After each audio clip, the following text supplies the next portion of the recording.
it's my pleasure today to welcome Nicole Helwig and Rob Mclennan, and they're going to provide us with a presentation entitled Inside Social Enterprise, Insights into the Intersection of Social Work Macro Practice and Business Innovation. I'd like to start by asking you, you've been working at Stella Circle for a number of years now.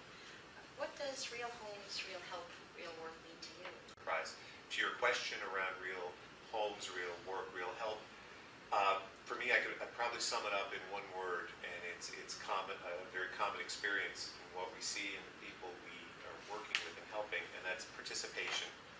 If there's something that we're trying to encourage among everybody, it's the opportunity to participate and the circumstances where, or the environments where that's encouraged, because we all do better through participation in society. And to tie in my other great interest of participation, which is our community, our non-addition community choir inclusion, a kind of social enterprise in and of itself. I would say that we derive that quote, that notion from the incomparable music folk singer, American folk singer Pete Seeger, who wrote so many of the classics in the songbooks that we sing around social justice and inclusion. But participation is what's going to save the human race. And I think that's what real homes, real help, real work do. We're all doing better. If you think of your own life, when you have safe, affordable housing, when you have some work that you enjoy, and when you have a community and you're working home, a job, a friend, those kinds of things, it makes for a good community and healthy people. Sure. Yeah. I understand that you're interested in the relationship between work and health. How can or does social enterprise activity help address the issues that you face in your work? Yeah, it's interesting. To speak from a kind of a, we took our lead.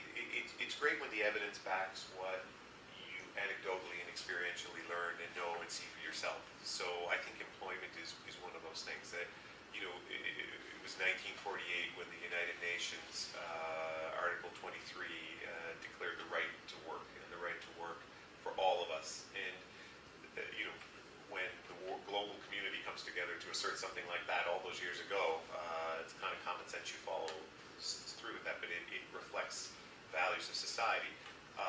Always tread carefully when you're asserting values and middle-class values and achievement and these kinds of things. But what we've observed time and time again, their experience has been, is that work does incredible kinds of things for people when it's supported and measured and individualized. And I think that these are kind of we see the ability, the opportunities. We're social beings, and the ability to interact with others is so important to to maintaining good mental health.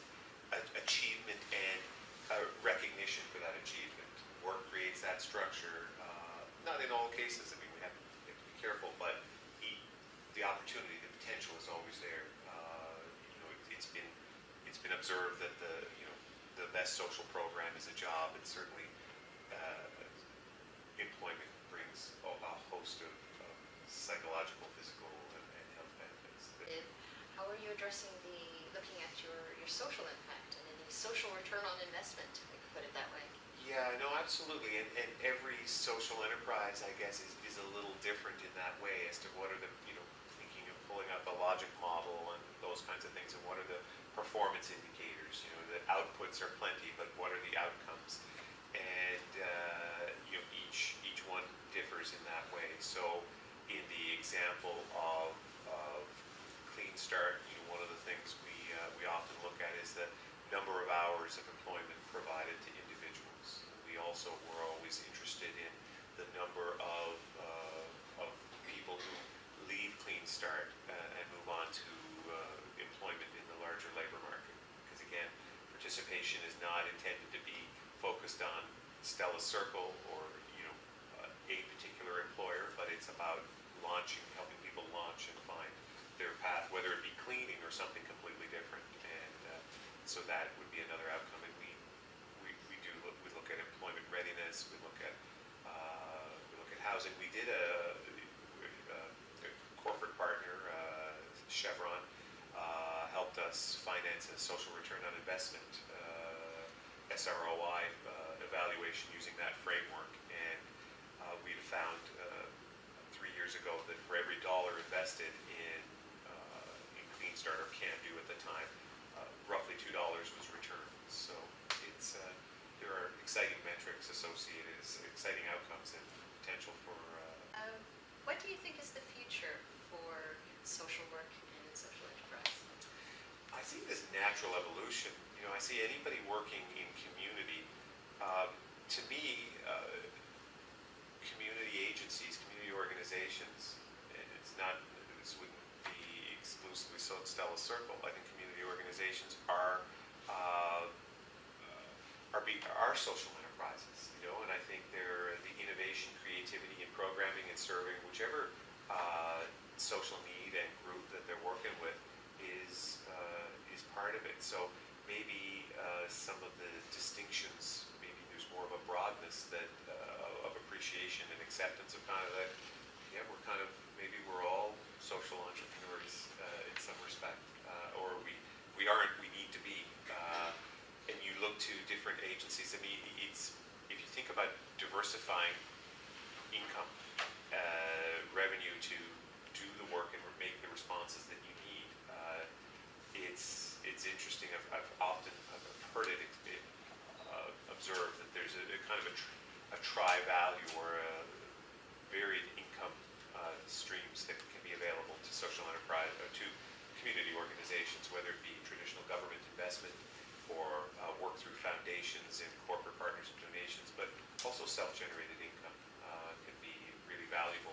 And I think organizations will increasingly identify that, and again, histories with the YMCA, the YWCA, the Salvation Army, Choices for Youth, ourselves. There's lots of great examples of the Housing and Homelessness Network, the Autism Society.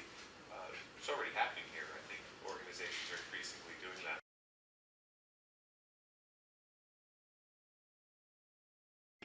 In some social enterprise circles, there's often discussion of dynamic tension, and that dynamic tension almost, some would say, is essential for a social enterprise to know that it's kind of doing its thing.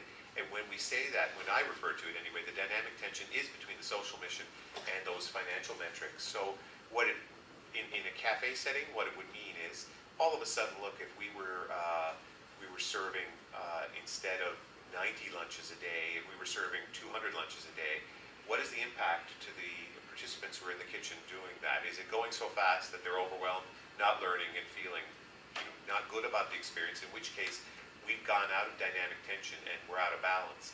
Or alternatively, do we have this great kitchen filled with 15 people who are kind of cutting carrots at some incredibly at a pace that's not encouraging growth, that's not, so then the social mission has taken. Final question. What's your favorite dish at the Hungry Heart Cafe? This is a tough time to be saying that too, at 5 to 1. There is, final question, I should make it brief, but I can't help myself with this. The brisket, okay? The brisket sandwich at the cafe. There's two things that go along. Carolyn Power, our current executive chef, there's two reasons she does everything from scratch. So when you think of that brisket, so the brisket's bought, from the butcher, and it's brought and it's smoked at the cafe. So that's a slow process, and then it's cooked over some ridiculously slow 6 to 8 period time, and it's pulled apart, and then all the seasoning and the sauce is made in-house. The bun, the bun that the brisket is served on, the coleslaw, the mayonnaise, it's all made in-house from scratch. Reasons for that is it just tastes a heck of a lot better. You can't buy a sandwich like this anywhere. It's from scratch. It's ridiculous from scratch. And then the other part is that steps. It helps our students because there are steps. A kitchen is I love cleaning and I love carpentry, and we work in that. But for me, I've got a real soft spot for the cafe, because if you think of how people learn and the incremental ways that you can celebrate new skills and accomplishments, if you're cutting carrots at the cafe and they're not to the specific requirement of a vegetable tray, they can go in the soup and someone feels good about that. If on the brisket, you might not be roasting that meat, but you know what, you're shredding the cabbage, or you know what, you're kneading the dough, or you're even putting the dough in the oven, or laying the dough out in measured dollops on a cookie sheet so that it's cooking up. There's something for everybody to do, but you contribute together to that finished sandwich that people are really responding